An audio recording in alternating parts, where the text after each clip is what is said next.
You have to fight to reach your dream. You have to sacrifice and work hard for it. You can overcome anything, if and only if you love something enough. If I wasn't paid to be a professional footballer, I would willingly play for nothing. Money is not a motivating factor. My motivation comes from playing the game I love. Being a bit famous now gives me the opportunity to help people who really need it, especially children. I start early and I stay late, day after day, year after year. It took me 17 years and 114 days to become an overnight success. I have no intention of comparing myself with Maradona. I wanted to make my own history for something I have achieved. Every year I try to grow as a player and not get stuck in a rut.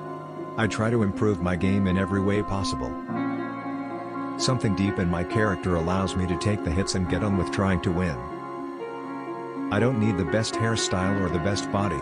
Just give me a ball at my feet and I'll show you what I can do.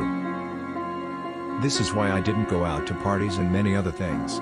I am successful because I made sacrifices for success. This is why I didn't go out to parties and many other things. I am successful because I made sacrifices for success. For my part, I try to do my bit to make people's lives more bearable, in particular children across the globe who are having problems. You can overcome anything, if and if only you love something enough.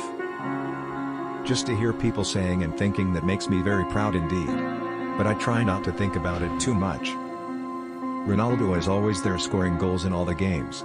He is at his peak or a bit below, it makes no difference. I am the happiest man alive and I am happy for myself, for my family and for my country. If I hadn't had support, I wouldn't have been able to fulfill my dreams. Ronaldo was my hero.